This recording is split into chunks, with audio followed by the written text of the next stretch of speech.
Hola y bienvenidos al canal, mi nombre es Alejandro y hoy os traigo el análisis fundamental de las acciones Flatex de Giro.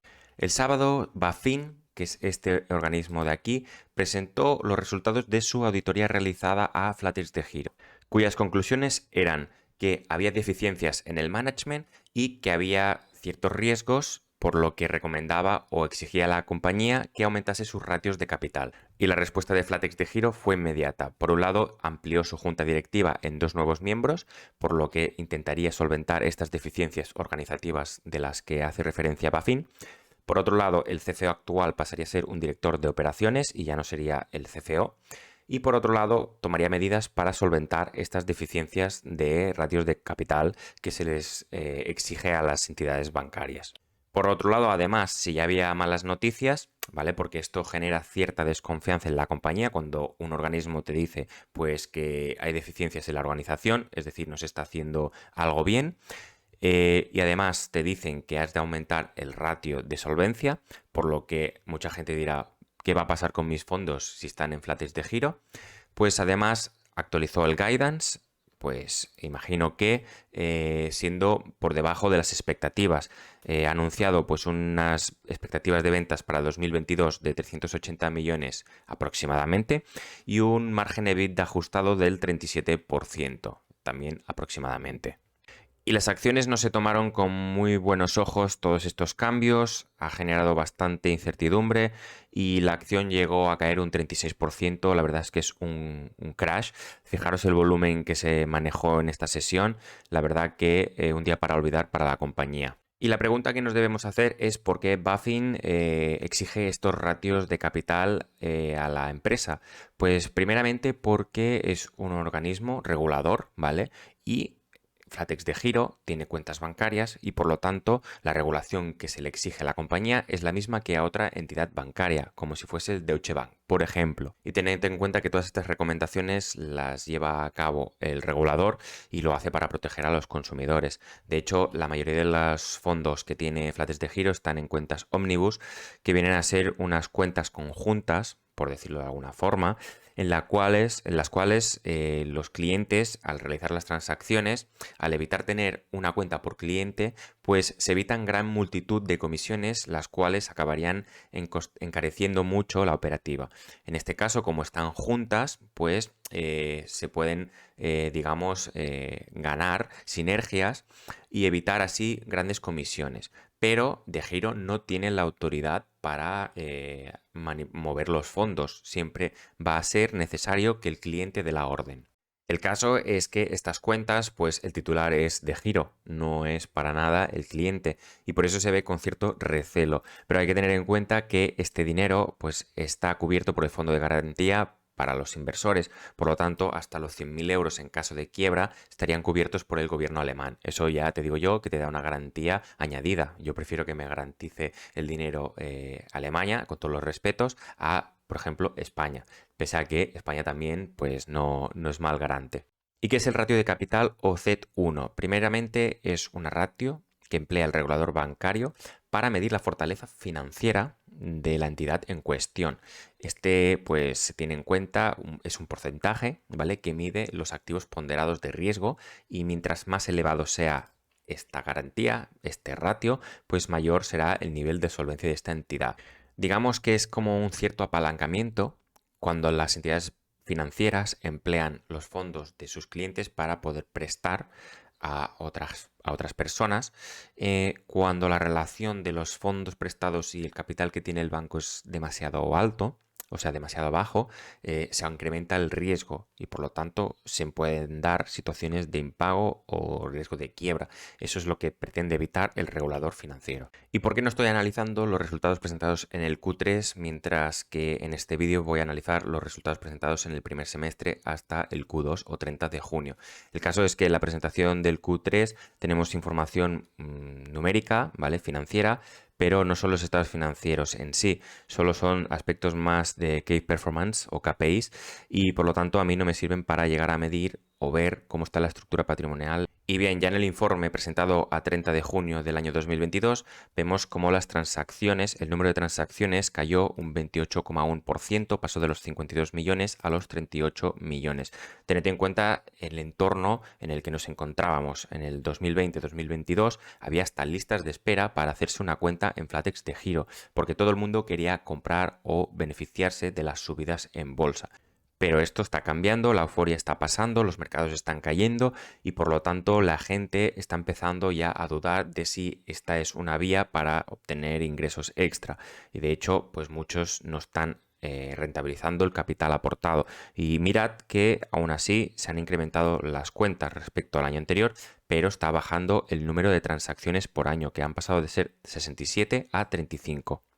Por lo tanto, ya nos hacemos una idea de cómo está el entorno de este mercado, de este negocio. Vemos cómo las ventas caen, pero fijaros que las ventas únicamente caen un 7,5% aproximadamente, mientras el número de transacciones ha caído un 50%. ¿Cómo es posible si la empresa gana a través de las comisiones que se generan básicamente por el número de transacciones? Y es que la empresa ha subido la tasa de sus comisiones y por lo tanto ha podido amortiguar esta caída del volumen de negocio. Por otro lado, vemos cómo los gastos de personal caen un 64%. En este año hubo una provisión, ¿vale? Y luego lo veremos en el estado de flujos de efectivo y esto acabó pues alterando un poco el resultado porque el beneficio neto hubiese sido mucho mejor en el primer semestre del año 2021 y nos da la sensación de que en este semestre hemos ganado un 82% más. De hecho, esto sí es verdad, ¿vale? El margen neto aquí es alrededor del 20%, si no recuerdo mal, y aquí era del 12%, pero era mayormente por esta provisión de aquí. Por otro lado, fijaros también en el gasto de marketing, ¿vale? La empresa cada vez invierte más en marketing, quiere llegar a más público. En cuanto a la generación de efectivo, vemos que fruto de las actividades o de las operaciones, la empresa ha generado unos 70 millones frente a los 84,4 del año anterior. Fijaros cómo hubo una provisión, hubo un gasto, el cual salió como gasto en la cuenta de resultados, pero no ha sido un pago, porque esto aún está en balance. Es una provisión. Aún no se sabe si será más, si será menos, si se revertirá esta provisión o qué pasará. En cuanto a los flujos de inversión, vemos que la empresa sigue invirtiendo. De hecho, pues casi duplica y un poco más la inversión que realizó en el año anterior. Fijaros cómo aumentan el CAPEX a los 13,6 millones frente a los 3,3 millones. Y en cuanto a los flujos de financiación, vemos que salen 14 millones, en el año anterior apenas salió nada y esta salida ha sido mayormente por el pago de recompras de acciones, acciones propias. Ese dinero, pues a lo mejor, debido a las caídas que ha habido, hubiese convenido más que lo tuviesen en mano y así, pues cumplir mejor esos ratios de capital. Fijaros en la composición de los activos más importantes de este activo del balance. Fijaros, tiene unos 1.452 millones en activos financieros. Estos pues están actualizados al fair value, que es básicamente el valor de mercado, el actual. Entonces, cuando se ha hecho el cierre de estas cuentas financieras, pues se ha llevado a cabo el valor. Vemos por otro lado que la empresa tiene unos préstamos a clientes, unos 1.152 millones. Estos generan intereses a favor de la compañía. Estos también acaban influyendo pues en el riesgo que tiene la empresa, pues pueden haber impagos o cualquier tipo de problemática. También vemos cómo la empresa tiene en cash and equivalents, ¿vale? En dinero en los balances de los bancos centrales. Estos pues están custodiados, 1.407 millones, y el cash propio de la compañía de unos 290 millones. Por contra, en el pasivo que vemos que el equity es un 14% del pasivo total. Es un ratio bastante bajo. Ya sabéis de mi insistencia siempre en buscar empresas que tengan un capital, digamos, elevado, tampoco excesivo, porque luego esto puede mostrar deficiencias en la estructura de capital que no se está empleando bien. Siempre hay que buscar un equilibrio entre capital y deuda. Y vemos que este capital se ha incrementado un 10% respecto al año anterior y mayormente ha venido un incremento debido a las reservas o beneficios acumulados. Esto es bueno. Estos 14 millones que ha recomprado la empresa pues acaban restando aquí y por lo tanto pues aún hubiese sido un poquito más este incremento del capital de la compañía si no hubiese recomprado acciones. De hecho, estas exigencias van a hacer que la empresa pues no pague dividendos, deje de recomprar acciones, por lo tanto la presión o el atractivo que este activo puede tener para algunos empleados visto desde fuera no sea tan elevado porque dirán, oye, empresa pagaba, bueno, ahora no sé si pagaba dividendo, pero pagaba un dividendo o recompraba unas acciones y ahora ya no lo está haciendo. ¿Por qué? Porque está pasando por dificultades y lo que realmente es que está cumpliendo unas exigencias. En sí, en general, no veo una deuda financiera, ¿vale? Pero fijaros en los 3.010 millones de euros que tiene la compañía, que son deudas con los clientes, que son los fondos que está custodiando la empresa. Entonces la empresa tiene unos 3.000 millones de clientes frente a los 550 que tiene la compañía propia, de recursos propios. Y por lo tanto, estos son los que realmente pues se exige, en cierto modo, que la empresa aumente su ratio de capital para, para que esto pues no se vean en peligro, para que en el caso de quiebra esto no desaparezca o una parte desaparezca, porque a los bancos se les exige este tipo de ratios de capital. O sea, tienen unas exigencias que muchas otras entidades no tienen. ¿Por qué? Porque tienen fondos de terceros. Y bien, hasta aquí el vídeo de hoy, intentando explicar un poco lo que ha sucedido. Seguro que me he dejado cosas, podéis dejarlas en los comentarios. La verdad que la empresa, yo no la tengo en cartera, me llama la atención porque muchos de vosotros, inversores también importantes, han hablado muy bien de ella y el negocio en sí es bastante interesante. Pero claro, el negocio actualmente pues está en una etapa complicada. Viene de un boom, está pues cayendo, veremos dónde está el suelo. Las bolsas están cayendo, no hay tanto interés en bolsa. Ahora mismo mucha gente tiene en su cabeza invertir en bolsa es perder dinero, mientras que tendría que ser un poco al revés.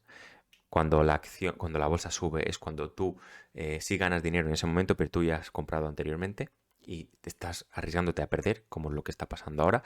Y la verdad es que el negocio en sí me interesa. El problema, y muchos de vosotros lo habéis criticado en Twitter, el incremento de las comisiones ya no es lo mismo que cuando no estaba con Flatex de Giro, con Flatex, perdón. Entonces, están saliendo nuevas alternativas. Robinhood no ha llegado aquí, pero Robinhood sería algo similar, diferente, pero similar. Está Interactive Brokers, está ClickTrade, pero es más caro. Ahora mismo ING y seguramente que muchas otros brokers empezarán a hacer lo mismo por tal de ganar competitividad y atraer clientes. Bien, hasta aquí el vídeo de hoy. Espero que os haya gustado mucho. Darle like, suscribiros y hasta pronto.